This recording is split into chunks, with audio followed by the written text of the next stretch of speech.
my last piece. I was snapping this piece in right here, and I happened to look over the front of the dash, and guess what is right there that I never noticed? The VIN.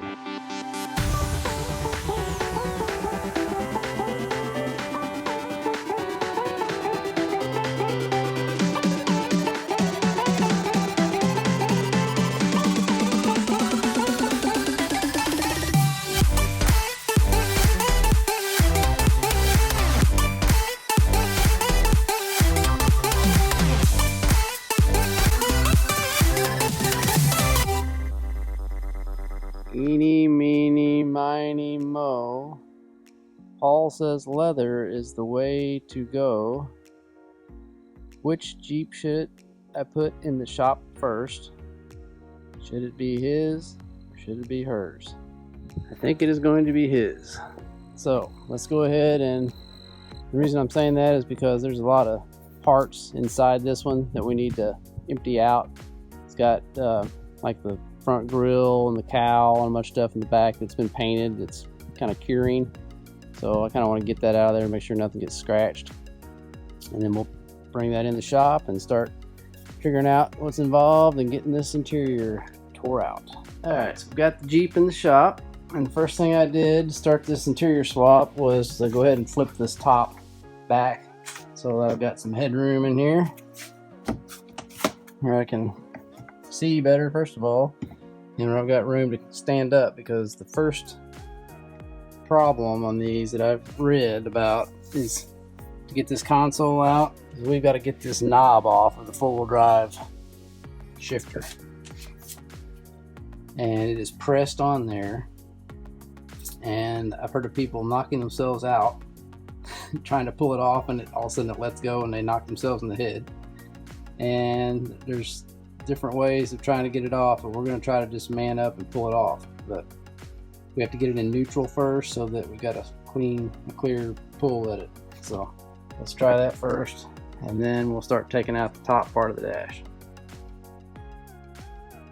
Oh, I'm so sorry that door just automatically closed in front of the camera when I ripped that off with my massive muscles. Massive muscles. Massive muscles. But here it is.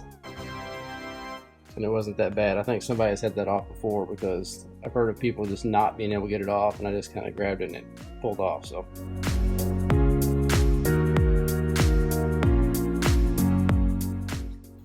alright, so once you get that shift knob off, that front part of the console just kind of is just snapped in there. You just kind of tap it up and it pops off. But the rest of that console is not coming off, unless I've read some stuff before where they think that you need to loosen up that emergency brake where it's bolted to the floor, just get enough wiggle room to get it out of there. But since I have to take this whole dash out anyway, I think I'm going to go ahead and start removing that, and then try to get this piece down here out of my way so that I can slide that forward and get it up over that emergency brake, hopefully. So we'll see if that's possible. But to get down to that, you have to remove all this top parts first, because it's, you can look at the crack here, it's over the top. Top is over the top of the bottom. So all this has to come out first. And I think you start with removing this tray, and there's a screw under there, and then you got to remove this window, power window switches. There's another screw in there, and there's a couple more underneath the steering wheel over there behind the panel. So let's get all these panels out and get these screws out and see how much of this we can get off without breaking any tabs.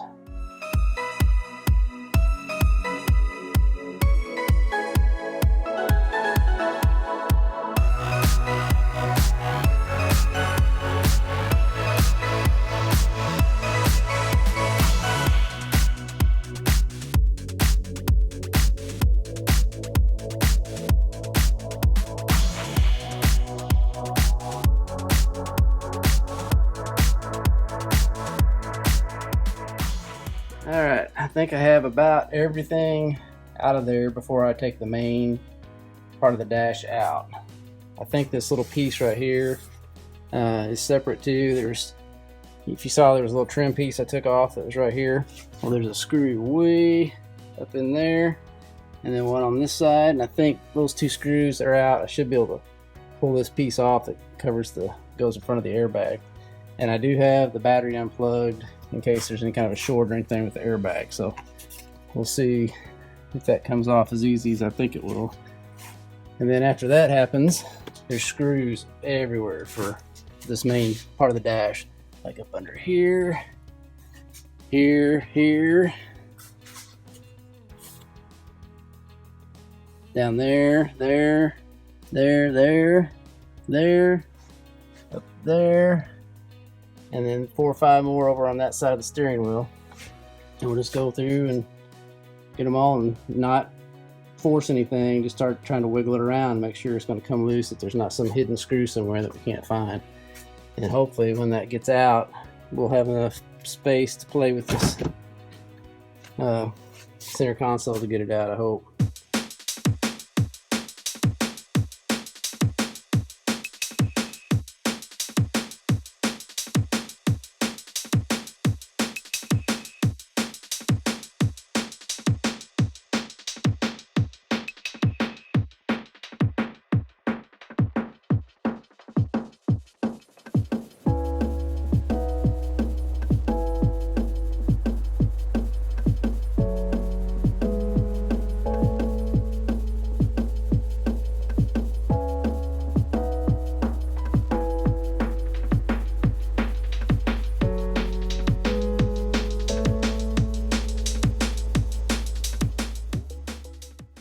Alright, so finally figured out how to get that airbag out. There's 2 studs that come down here and here. It's the 10mm nut on each one. You take those 2 off, you can reach through the glove box.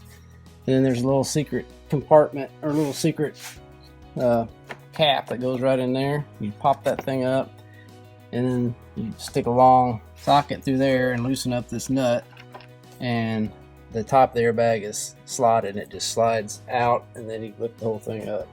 You got to take both wires, off of your airbag, and then that lets you get to these bolts here, here,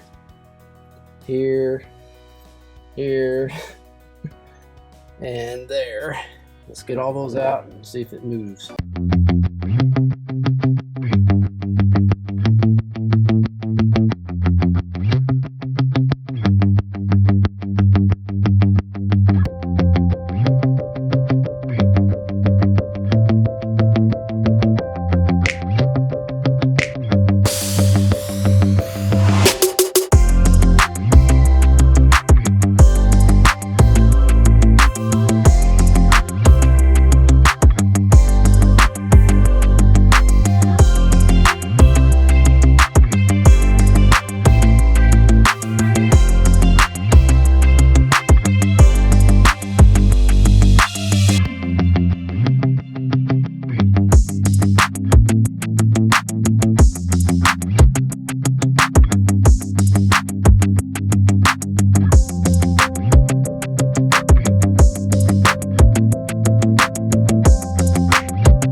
There it is, guys.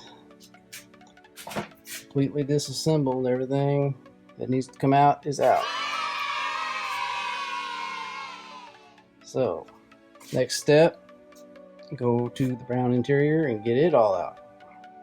Hopefully I can remember how everything goes back.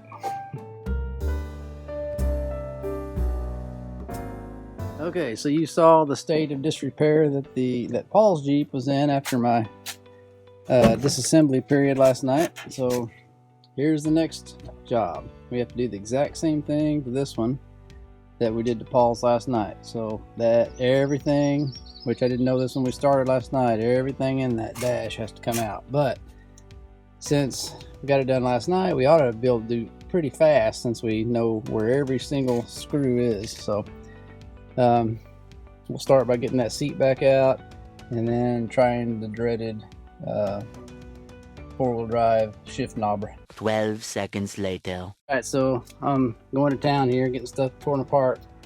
I just thought I'd show you, here's what I was talking about, how this, I thought when I first started this project, this lower part was its own separate piece, and the separate part was all its own, and that all I had to do was get that top part off and take the bottom off and switch the bottom. Well, you see they just painted, it's the same piece on both Jeeps, but there's even overspray here. The bottom is painted with this brown, this tan color on the bottom of the whole thing.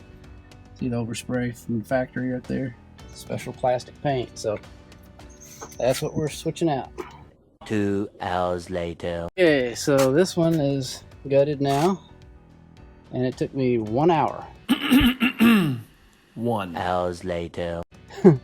So I think last night when I did it for the first time, it was probably 3 hours at least. So it just goes to show you, you do something once and it's way easier the next time. Here's the parts except for the center console, which I already took inside. So let's get all this stuff taken inside before it starts raining. Get this thing locked back up, and we'll start the assembly on putting the tan stuff into Paul's Jeep. Okay guys, I brought the stuff in the basement here. These are the things that I was not necessarily knowing that I had to do anything else with. And I started talking about this interior swap. These I don't think are going to be very much of an issue. But remember on the gray or the tan Jeep, it had heated seats. So we've got a different row of buttons on this one as we do on that one, and to make it work right, we're going to have to switch those in the opposite colors, which shouldn't be a big problem because I think they're just screwed on there. So we'll just take that off and just make sure all the plugs are the same on the back, which they should be.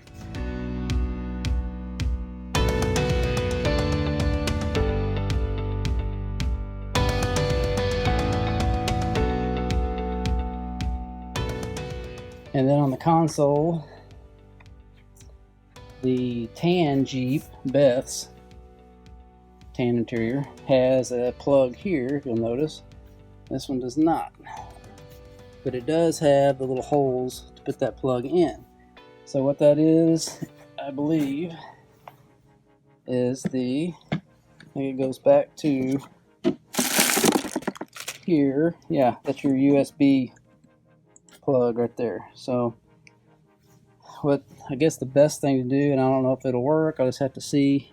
I don't know if there's a way to swap out this thing or if that's all. It looks like it might be all one piece. If not, we'll have to take this piece out and cut a little hole in that one and put that in there, because one Jeep has the USB connector and one does not. So, and then we'll have to use some kind of a little plug to plug the hole in that one. But I think everything else is just direct swap. And so let's just see what we can get done on this real quick, and then we should be able to start putting Paul's back together with the tan interior.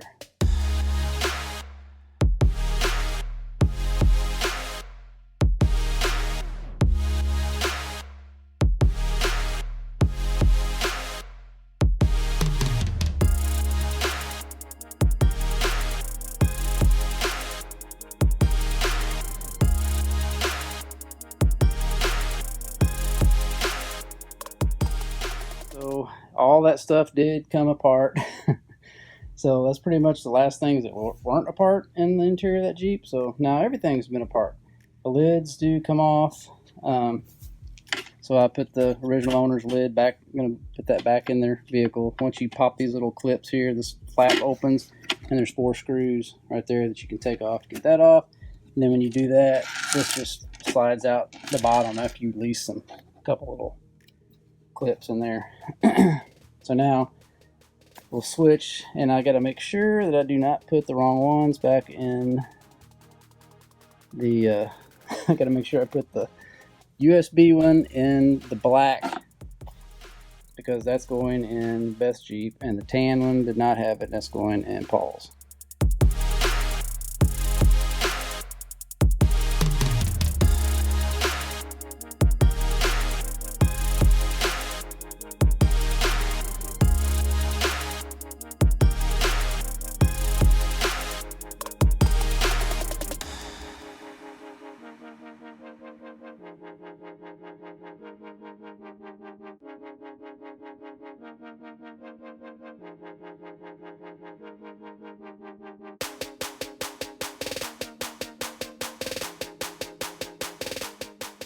that went back on way easier than it came off. So I'm gonna have to watch this video to see what I did to put that back on there when I get ready to put the other one on.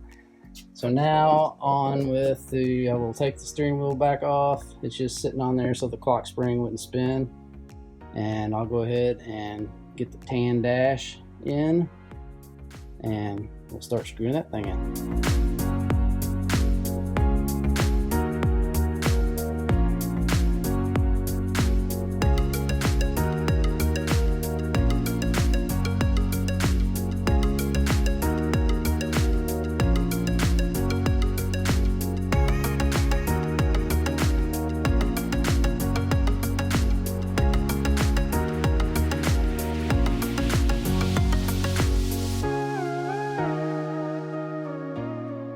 Alright, so I've got the tan dash in, and what I'm doing is making sure that all the vent ductwork is lined up, all the holes are lined back up. So everywhere there's like a little post and a hole needs to be set in there good to where all the screw just lines right up easily. Ran these wires here, and then you got to make sure all the wires are going out of the hole that they're supposed to go in, so that you don't have to take something back apart. Like all these wires for the heater or air conditioner little console area goes out this hole. All these for the radio go out here. Just want to make sure there's no wires pinched anywhere. So I've got good connection here with this vent. And then these vents here are all down in their little insulated foam. All through there. Everything looks like it's supposed to be. I have this plugged up. Well, front speakers plugged up, which were the last things you had to unplug on the other one. So now it is time to start putting all these umpteen screws in. We'll do that, and then we'll just start putting in all the different components.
Well, that was a success, I think.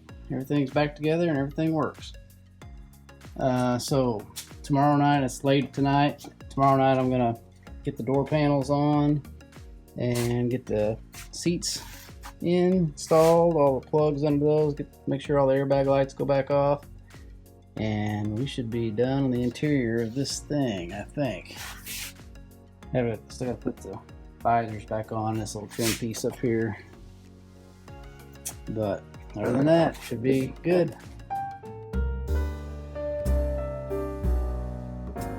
Alright, so the goal tonight is to get this Jeep put back together. Now this was the tan one and is going to be the black one. So let's start by getting the center console put all back together inside, and then trying to get that installed. Like I said last night, that's the worst part, and I have to do a few more changes on it before we can put it in there, and we don't have that long before dark, so hopefully we can get it done.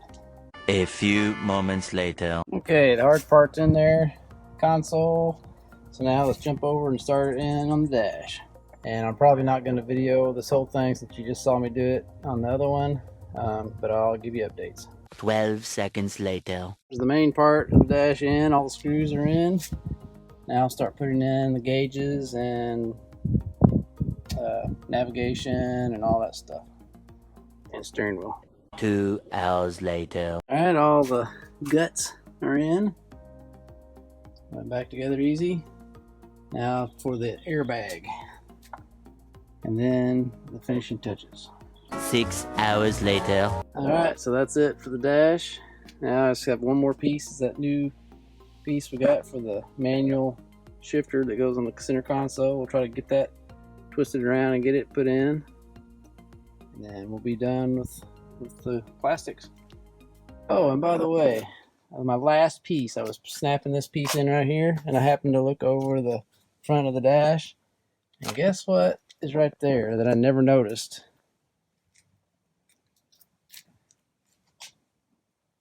Is on plastic dash, the VIN. So now I have two vehicles with swapped VINs, which is highly illegal. So somehow I'm going to have to take both of these vehicles to the highway patrol at the same time, I guess, with the titles showing that I own both of them, and see if they'll let me take the VINs off of that plastic and swap them. Never thought about that. I didn't know it was just hooked to the plastic. I figured it was on this. Usually they're on something steel in the car. Alright, so it's almost dark, but we do have a complete interior other than seats. So I need to get the battery hooked back up and make sure everything is going to work. Alright, so it looks like everything works. There's navigation. All the lights work. I checked all the fan, AC, all that stuff. Looks like everything's good. So that's one more part done. Now we'll jump back over on Paul's and get his upholstery put on. If you didn't catch our last video, we did a whole tutorial on how to swap the upholstery on seats. How to take the upholstery off and put new upholstery on. And Andy's going to put you a link to it right here.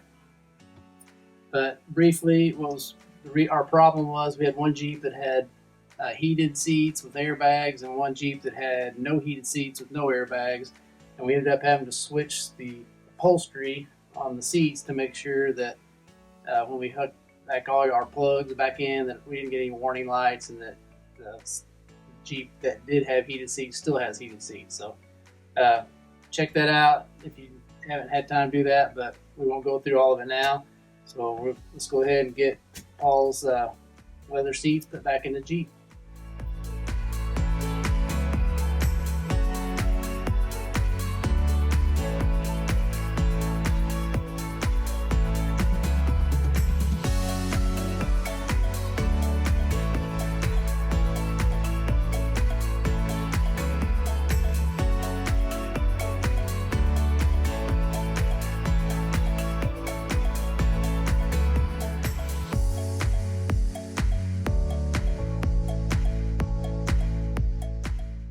Alright, interior is complete other than door panels. That will be for another night. So here we go. Nice leather interior. Back seats even in. Sorry it's dark. But that is it. Wish I had the top off and look. I'd like to see what it looks like with the top off.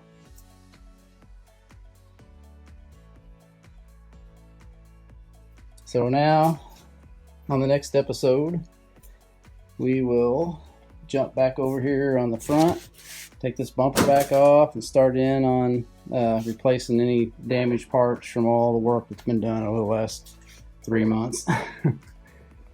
Well, that's it, guys. Thanks for watching this episode and for the entire interior swap. I think it went pretty well, and I'm thinking they got broken and all works. So this Jeep looks super nice with this leather in it, and I'm sure and Bess will look awesome when we get hers finished too. All we got left is the carpet and the seats in hers, so we'll get that done off camera and then get these door panels on, and this thing will be ready for the outside. So we'll catch you next time. Thanks for watching. Please remember to subscribe if you haven't, and give us a thumbs up and share us with your friends. Thanks again. And always remember, don't retire it if you can rebuild it. See you guys next week. Thanks so much, guys, for tuning in and watching this week's episode of Rebuild It. Make sure you subscribe so you don't miss out on any awesome content. Have a good one.